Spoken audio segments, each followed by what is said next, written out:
The intensity is rising, the spotlight is burning brighter, and the dreams of the next generation are being written in real time. Welcome back to Beyond the Box Score, where every summer league game isn't just basketball, it's a battlefield for destiny. The stars of tomorrow are battling it out today in Las Vegas, and the action on July 18th is shaping up to be one of the most explosive slates yet. You think summer league doesn't matter? Think again. It's not just about development, it's about dominance. Who's stepping up? Who's getting exposed? Who's writing their ticket to the league and who's getting left behind? Let's break it all down game by game, stat by stat, and predict who's making the biggest noise on the court. Game 1 on July 18th brings us a true summer league showdown in Las Vegas, as the Dallas Mavericks take on the Orlando Magic at 4 p.m. Eastern Time. This isn't just another exhibition, this is a defining moment for prospects, coaches, and organizations trying to shape the narrative of their rebuild or rise. On one side, Dallas is testing its highest drafted rookie in decades. On the other, Orlando is banking on shooting upgrades and defensive cohesion to validate its roster design. The Texas side is riding the roller coaster headline of Cooper Flagg, the #1 pick in 2025. After a rocky debut that saw him go 5 for 21 in a narrow win over the Lakers, scoring just 10 points, but showing flashes with 3 steals and a block, he responded with a huge 31-point outing against San Antonio, hitting 10 of 21 and drawing multiple free throws en route to turning the tide of his summer league presence. Now averaging 20.5 ppg, 5.0 rpg, 2.5 APG on 35.7% shooting from the field and 21.4% from deep, Flagg is Dallas's fulcrum. Coach Jason Kidd has leaned into the pressure, asking him to orchestrate, defend, and create like a point guard, pushing him to atone, adapt, and define.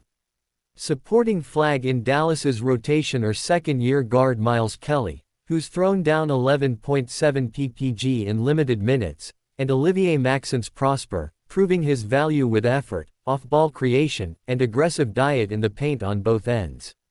Both bring energy and spacing to a Mavericks roster eager to redefine itself post-Doncic and reshuffle under Kidd's developmental ethos. On the other side, Orlando Magic arrives battle-tested and offensively potent. Their roster has leaned on remarkable shooting performances, highlighted sophomore Tristan da Silva, who's averaging 18.5 ppg and 3 APG, but also on strong defense led by Noah Penda, averaging 7.7 rpg, plus high assist and steal metrics across the rotation, Magic averaging 10.3 spg, compared to Dallas's 6.0 spg. It's their ball movement, defensive pressure, and scoring bursts that have paced them across 4 straight losses, each close enough to taste. Both teams are playing to avoid stagnation. Dallas, hoping Flagg's maturity continues to evolve quickly. Orlando, betting on assist-heavy cohesion and perimeter shooting to generate rhythm. The pivotal matchup, Flagg's playmaking and transition pace versus Magic's turnover-inducing pressure and assist cycles. Betting lines opened with Dallas's slight underdogs due to Flagg's volatility. Initial spread hovered near plus 1.5 to plus 2 for Dallas. Early money favored the Mavericks, drawn to Flagg's upside and rebounding trends favoring Dallas. The total was initially set near 184, with sharp bettors watching Orlando's efficiency ceiling in ball movement offense. Orlando's identity leans defensive efficiency. With steals in transition creating fast break points and high assist volume forcing sharper passing lanes, they've kept games close. Despite being 0-4, each matchup has stayed within reach thanks to disciplined pace and shared scoring. Meanwhile, Dallas leans on Flagg's breakout scoring but must offset his inconsistent shot making by crashing the offensive glass, rotating the second unit, and limiting self-inflicted errors. Flagg's shooting percentages tell a story of volume and impact, but also caution. This game will come down to adjustments and pace control. If Flagg can orchestrate with pull-up threes and drives, and Kelly adds stable off-rotation buckets, Dallas will live in transition and open the floor. Orlando counters with tight closeouts, help side rotations, and ball movement to contain the Mavericks' penetration. The X factor: bench efficiency. Dallas needs contributions from role players like Prosper and Kelly to absorb pressure minutes. Orlando must leverage Da Silva's shooting and defensive bounce from Penda to offset Flagg's beastly minutes. Turnover rate and rebounding margin will decide the pace, and perhaps the winner. Final score prediction: Dallas Mavericks 95, Orlando Magic 90. Flagg finishes with 22 points and 6 assists, Kelly hits timely triples, and Prosper cleans the boards aggressively. Orlando stays close behind Da Silva's shooting and Penda's rebounding, but Dallas's cutoff passes off transition and better second-chance execution push them over the top late. The NBA Summer League in Las Vegas is always a proving ground. A place where the spotlight burns hot not on established veterans but on hungry rookies, high-ceiling second-year players, and undrafted prospects fighting for their place in the league. And when the Philadelphia 76ers square off against the Brooklyn Nets on July 18, this isn't just another summer game, it's a showcase of depth, direction, and development. The stakes may not be measured in wins and losses alone, but in how these franchises shape the back end of their rosters and identify who might step up when the regular season chaos begins. This particular matchup offers a contrast in team philosophies, roster structures, and young talent pipelines that makes it especially intriguing for scouts and fans alike. For the Sixers, the Summer League is about continuing to build a developmental foundation behind stars like Joel Embiid and Tyrese Maxey, while for Brooklyn, it's about uncovering potential gems amid their ongoing identity shift following the fallout from their superstar era. Philadelphia enters this game after a string of mixed results in the Summer League so far. One night, their offense is humming with ball movement and perimeter shooting, the next, they're struggling to string together possessions. But there's undeniable talent on display, most notably, Ricky Council IV, who continues to be the engine for their scoring attack. The undrafted free agent from Arkansas has already flashed NBA-caliber athleticism, fearlessness attacking the rim, and improved shot selection from beyond the arc. His ability to score off the dribble and create contact is invaluable in a summer league setting, and he's using this platform to cement his place on the Sixers' depth chart. Alongside him is Javonte Smart, who has taken the reins of the offense with surprising poise. The 6'4" guard is facilitating the offense with purpose, pushing the pace, and hitting timely mid-range shots. But questions remain around his perimeter consistency and ability to defend against quicker guards, something Brooklyn will undoubtedly try to exploit. One of the more compelling subplots is the play of Terquavian Smith, another undrafted addition who is rapidly gaining attention. The North Carolina State product has one of the most explosive offensive arsenals on the Summer League roster. He's averaging double figures and is doing it with volume three-point shooting and creative scoring inside. However, his efficiency has fluctuated. Against a tough Nets perimeter defense, Smith's ability to read closeouts, avoid turnovers, and distribute when doubled will be a critical test of his NBA readiness. And let's not forget Filip Petrusev, who has been solid in the frontcourt.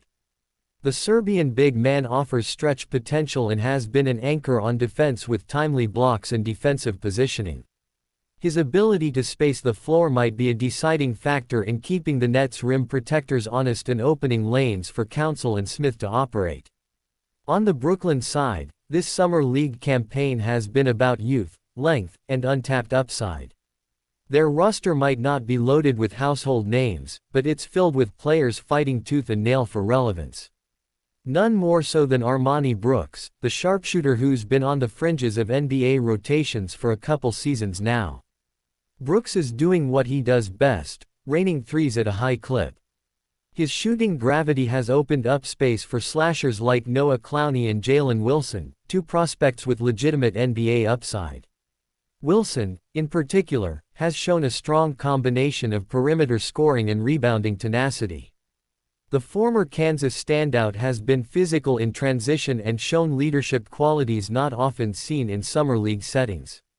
His ability to handle, attack mismatches, and generate second chance points could put real pressure on Philly's undersized wings. Meanwhile, Derek Whitehead is quietly becoming one of the most watched players on the Nets roster. The former Duke standout battled injuries last season, but he's finally looking healthy and assertive. His athleticism and defensive activity have turned heads, and though his shot still needs work, the foundation is there.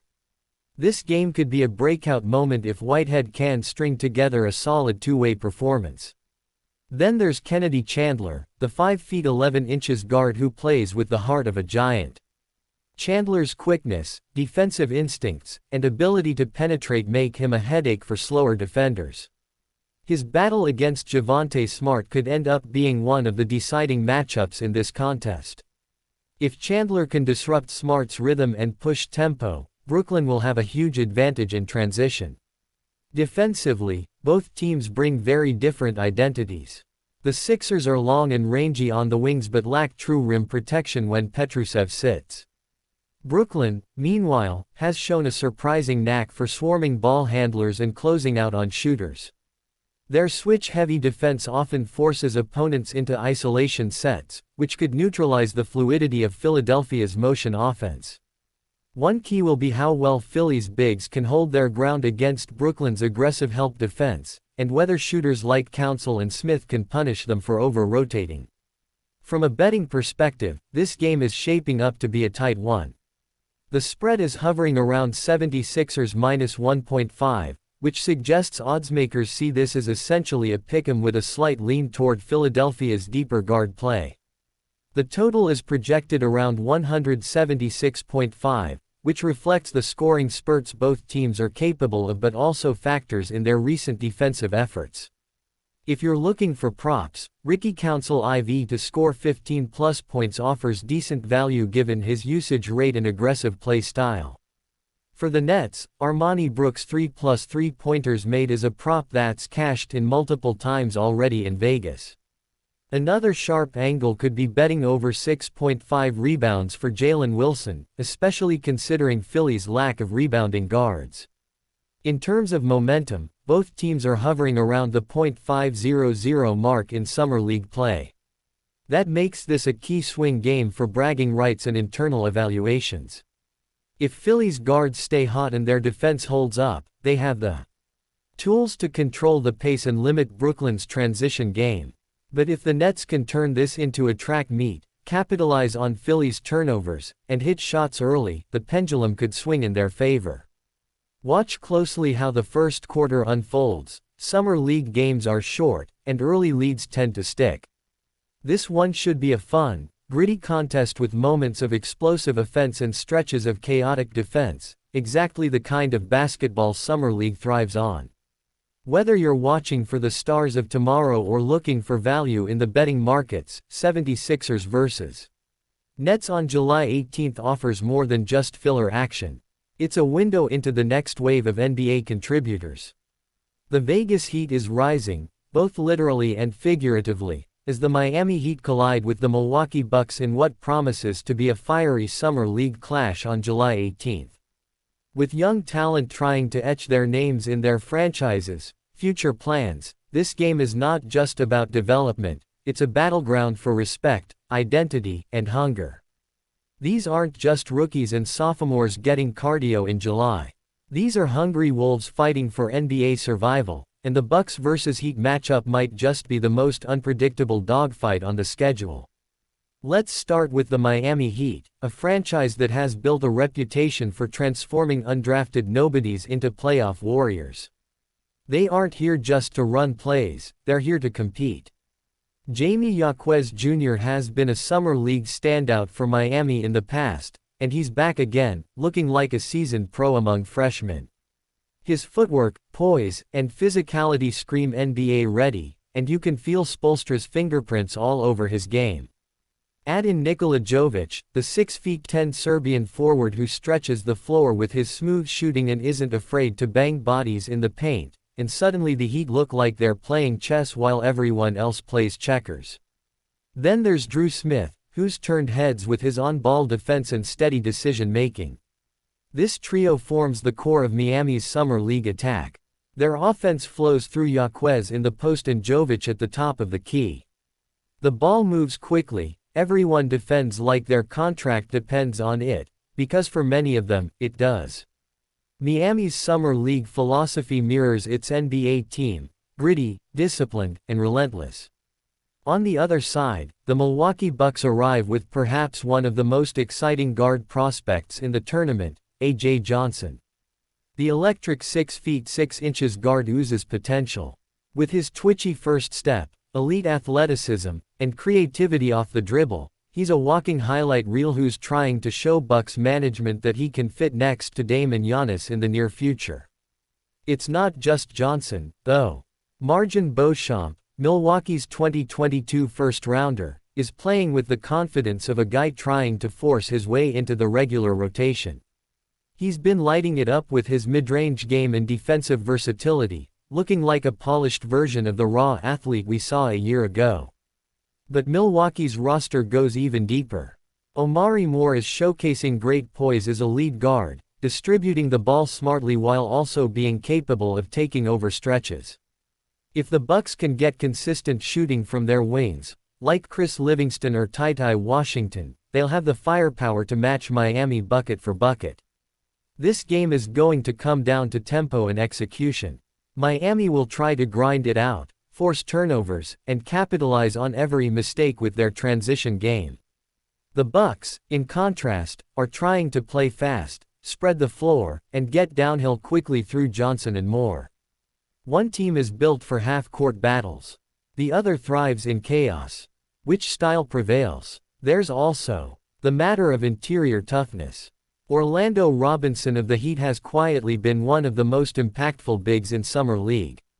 He's averaging a double-double and holding his own against more touted prospects.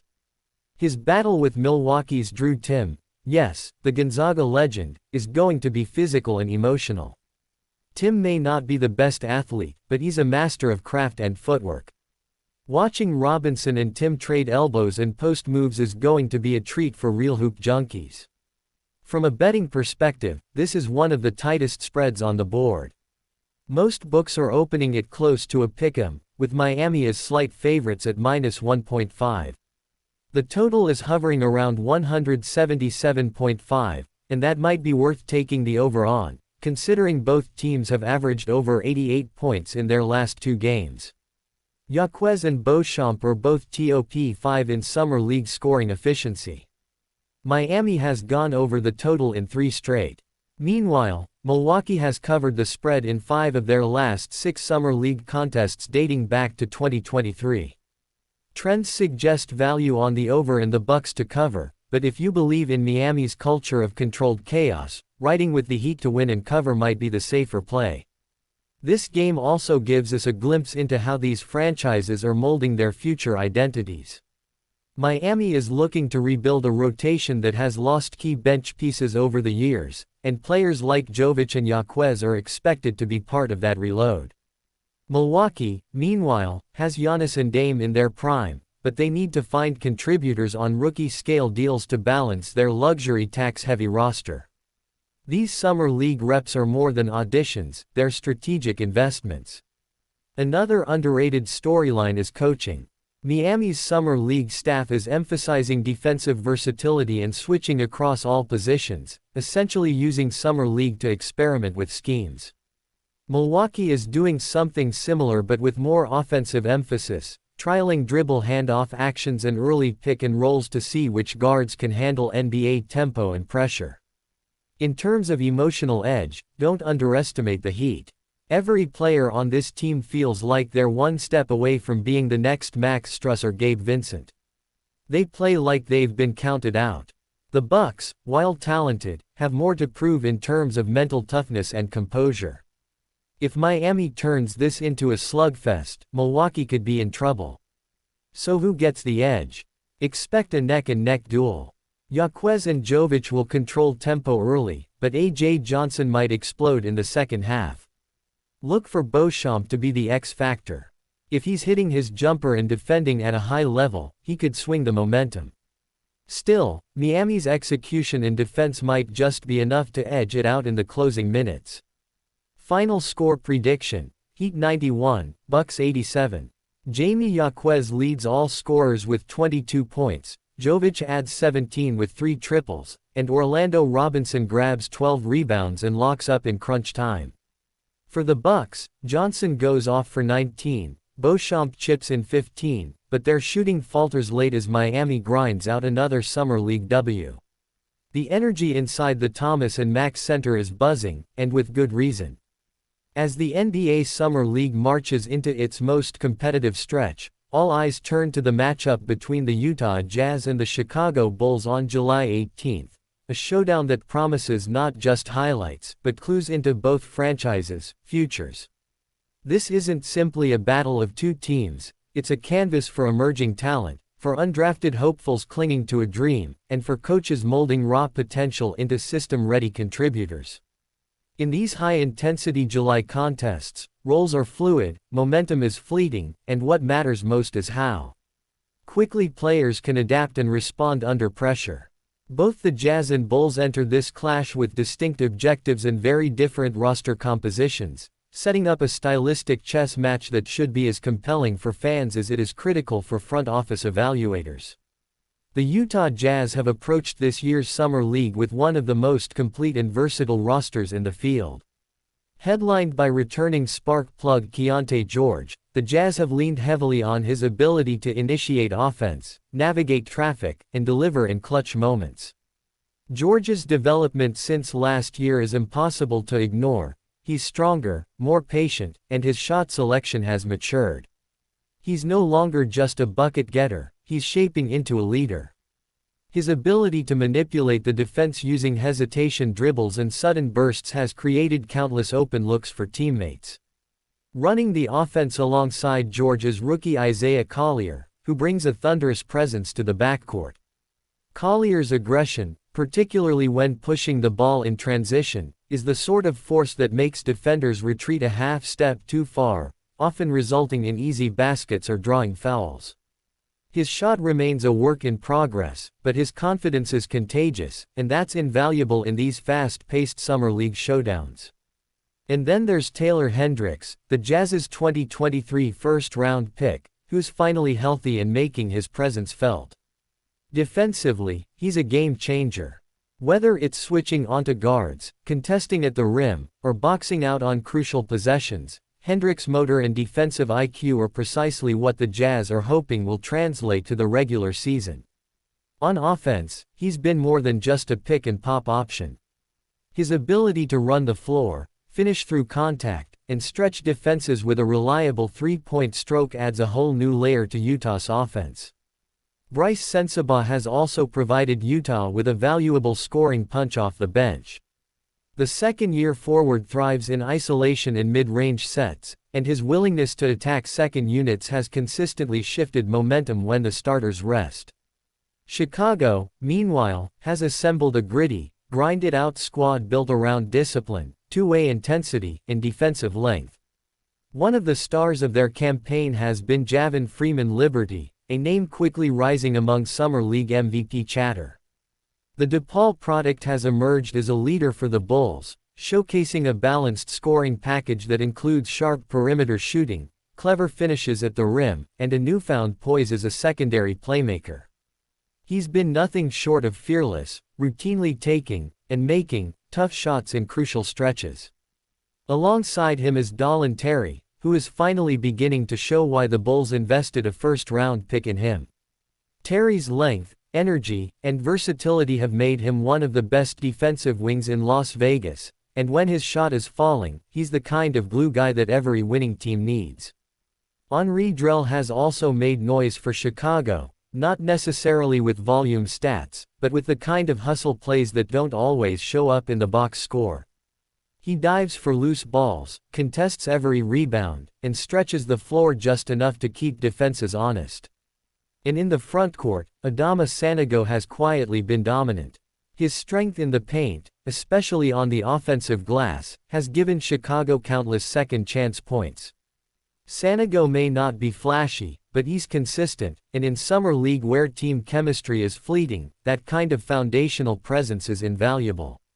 Throw in the streaky but dangerous Honorable Bidham, and you have a Bulls team capable of catching fire quickly, especially when opponents get sloppy with the ball. The matchup itself presents a fascinating contrast in style. Utah thrives in space. They want to push tempo, use motion to open driving lanes, and create looks off the dribble. The Bulls want to slow things down, force half-court possessions, and grind opponents into mistakes. One of the key battles will be pace. If George and Collier can dictate tempo, expect Utah to play downhill and control the narrative. But if Chicago's perimeter defense, anchored by Terry and Freeman Liberty, can clog passing lanes and force turnovers, the Jazz could be drawn into the kind of slugfest that favors the Bulls. Another layer to this game is interior play. Taylor Hendricks and Sanogo could be in for a physical war in the paint. Hendricks brings length and shot blocking, while Sanogo brings brute force and rebounding instincts. If Hendricks can stay out of foul trouble and keep Sanogo off the boards, Utah's transition game will flourish. But if Sanogo dominates the glass and earns putbacks and free throws, the Bulls can neutralize Utah's speed advantage. Rebounding could very well decide this game. The bench battle is also crucial. Utah's second unit has proven deeper on paper, with Sensabaugh and Micah Potter providing quality minutes. Sensabaugh's scoring and Potter's screen setting and occasional three-point shooting give Utah flexibility when their starters sit. Chicago's bench, however, has played with more urgency. Guys like Bidham and Drell have created chaos defensively, and their effort often forces opponents to play uncomfortable basketball. The first few minutes of the second and fourth quarters, when bench units take center stage, will be swing moments in this game. From a betting lens, this game presents great value plays. With both teams having won multiple games and showing solid form, oddsmakers are likely to peg this as a tight contest, perhaps with Utah as slight favorites. Keontae George's point total over, often listed at 17.5, might be worth a look, especially given his usage rate and confidence. For Chicago, betting on Freeman Liberty to hit multiple threes or exceed 18.5 points seems like a strong prop. The total could hover around 175 to 180 points depending on tempo. If Utah controls the pace, expect a higher score. If Chicago slows it down, the under may cash. Ultimately, this game is about identity. The Jazz want to prove that their young core can score efficiently and lock down defensively in key moments. The Bulls want to show that toughness, effort, and discipline can outlast flash and finesse. Both organizations are rebuilding parts of their rotations. Both are looking for two-way contributors who can make a difference in November and beyond. And both are likely to leave it all on the court with scouts watching from every angle. Final prediction: Utah Jazz 85, Chicago Bulls 83. A game decided in the final minute. A defensive stop. A clutch bucket. A celebration that feels bigger than a summer league win. Because in Las Vegas, under the bright lights of July, the future of the NBA is already unfolding, one possession at a time. The Indiana Pacers square off against the New Orleans Pelicans in what promises to be one of the most tightly contested matchups on July 18 in the NBA Summer League, and make no mistake, this one is filled with serious intrigue. Both teams enter this game with flashes of high-ceiling talent, key positional battles, and players trying to force their way into rotation roles once the real season tips off. The Pacers have quietly put together one of the most fundamentally sound summer league rosters this year, and they're playing a system that mirrors Rick Carlisle's pro-style motion sets. Their offense is not just five guys freelancing out there, it has structure, spacing, and more importantly, rhythm. The Pelicans, on the other hand, come in with a different vibe, more run and gun, more athletic chaos, with a handful of players looking to turn heads and shake up New Orleans' depth chart. The heart of the intrigue lies in Indiana's backcourt. Jarris Walker has been a revelation, not just the defensive juggernaut he was projected to be, but now showing real growth as a playmaker and ball handler. He's become a problem in transition, and he's finishing better through contact. The other name making noise is Ben Shepherd. His shooting stroke looks NBA ready, and he's hunting his shot with confidence. Shepherd has given Indiana a legitimate perimeter weapon, especially when defenses collapse on Walker's drives or Oscar Tshiebwe's offensive rebounding draws help. Speaking of Tshiebwe, the man is a double-double machine in Summer League. You can bank on 12-plus rebounds from him almost any night, and he's finally showing better footwork and touch around the rim. The Pacers' physicality in the paint, paired with their discipline in spacing the floor, makes them one of the toughest half-court teams to stop in Vegas right now. New Orleans, though, is bringing a different type of storm. Dyson Daniels might not be suiting up, but the Summer League unit is led by Karlo Matkovic, a 6 feet 10 inches stretch big who's causing matchup problems on both ends. His ability to pop out for mid-range jumpers and stretch the defense has made life easier for guards like Jordan Hawkins and Darian Sebrin. Hawkins, in particular, has been the microwave scorer the Pelicans needed. When he gets hot, there's almost no shot he won't take, and in this setting, that confidence matters. Then there's Sebrin, who's playing with a chip on his shoulder. He's attacking closeouts, finishing in traffic, and most importantly, he's handling point guard responsibilities with maturity and patience. If there's one area where New Orleans could get an edge, it's in their ability to push tempo and create chaos with their speed and long arms on defense. From a matchup perspective, the battle between the Pelicans' wing defenders and Indiana's floor-spacing shooters might decide this game. The Pelicans love to trap and jump passing lanes, which opens up the chance for Shepherd and Kendall Brown to feast on backdoor cuts and open catch-and-shoot threes. If Indiana's ball movement stays crisp and they don't over-dribble, they'll get quality looks against New Orleans' gambling style.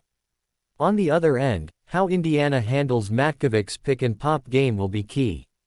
Walker and Tshiebwe will need to communicate, especially when defending the high screen.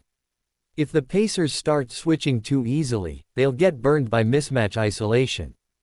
But if they hedge hard and recover, they can force New Orleans into late clock situations where shot selection becomes suspect. Statistically, the Pacers have one of the most balanced Summer League resumes so far. They're top 5 in assist-to-turnover ratio and are shooting over 38% from beyond the arc.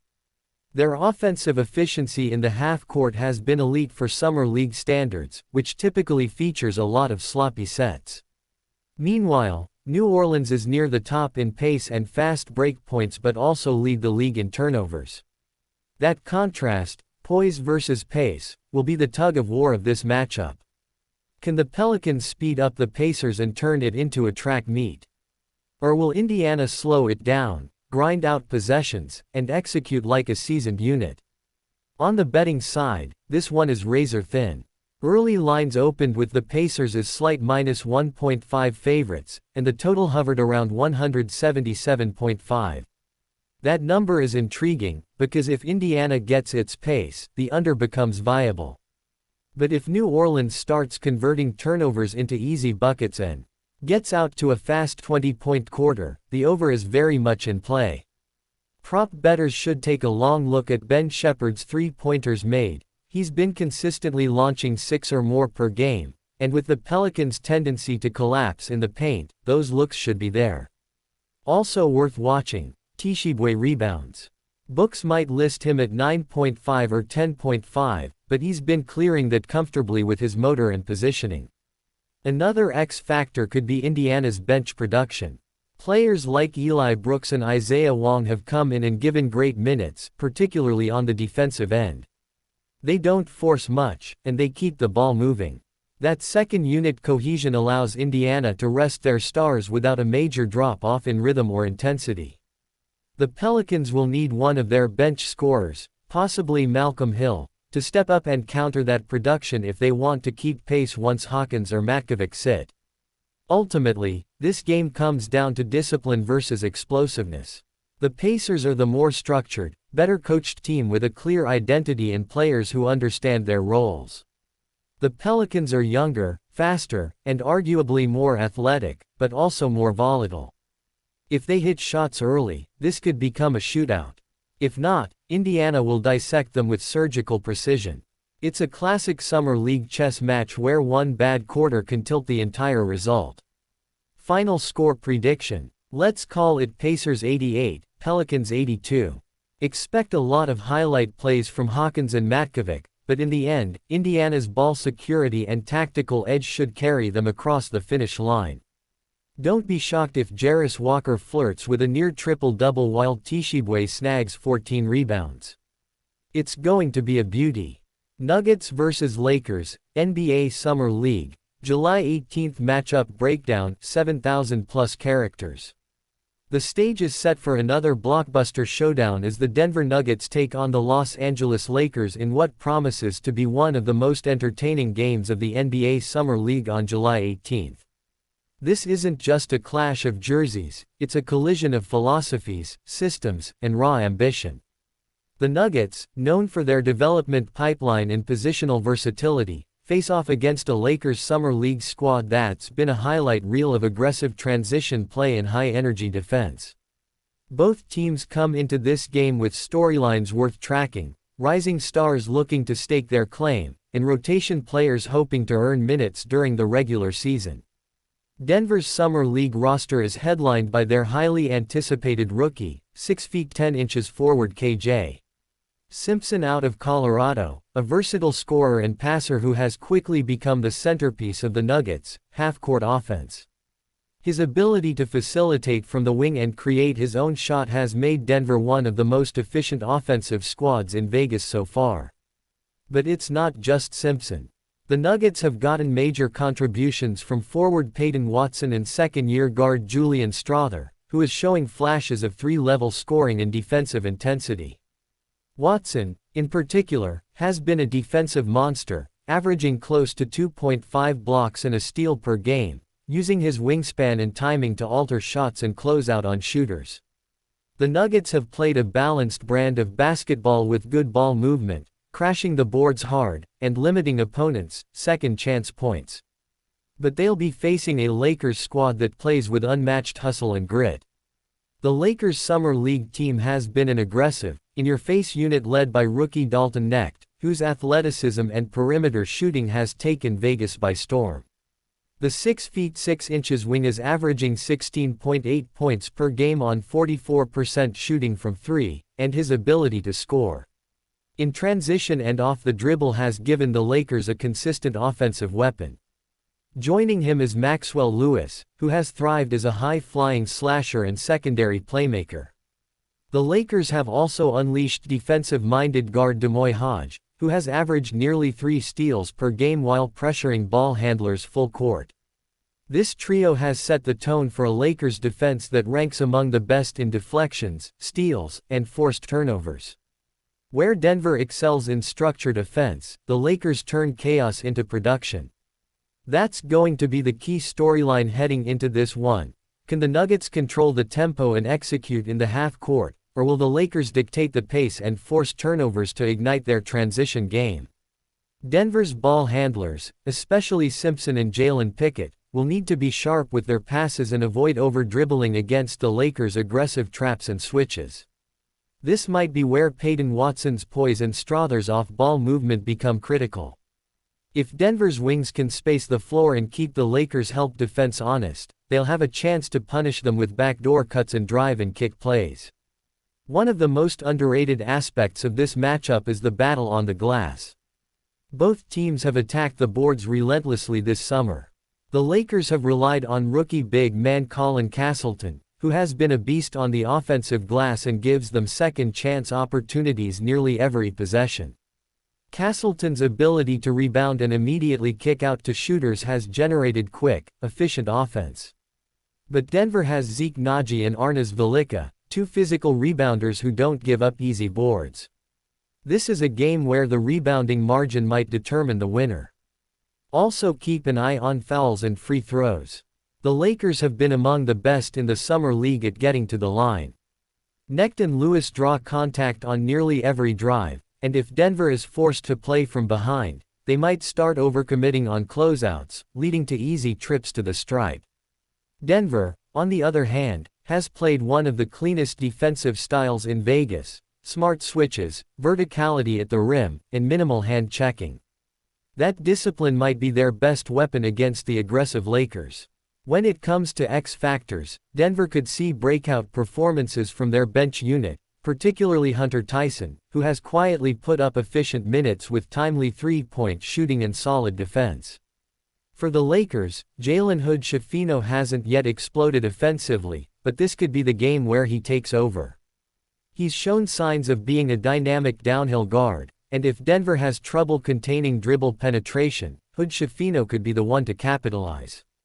As far as betting angles go, this game is closer than the odds suggest. The total points line might be one to look at, given how fast the Lakers play and how efficient Denver's offense can be. A total in the 170s feels appropriate, and if both teams start hot, the over could be the sharp play. From a spread perspective, if the Nuggets are slight underdogs, there might be value there considering their experience and system-based offense. Prop bettors should look at Connect's three-pointers made, Simpson's assists, and Castleton's rebounds. All have shown consistency in those areas across multiple games. Final prediction: expect a close, back-and-forth contest. Denver's organization and half-court discipline versus the Lakers' energy and transition ferocity. The game could come down to a final possession or a crucial defensive stop. In those situations, look for the Nuggets to lean on Peyton Watson and Julian Strawther to make high IQ plays, while the Lakers will likely trust Necht or Hodge to make a play in space. Final score prediction: Denver Nuggets 87, Los Angeles Lakers 84. This is Summer League basketball at its finest, young talent trying to break through, raw energy colliding with refined schemes, and a setting where every possession feels like a proving ground. Whether you're watching to scout the future or just to enjoy fast-paced, competitive basketball, this matchup delivers. If you're ready for elite breakdowns, razor-sharp analysis, and no fluff predictions, slam that like button, subscribe to Beyond the Box Score, and hit the notification bell so you never miss a moment of the madness. It's Summer League season, and we're going beyond the box score. Let's hoop.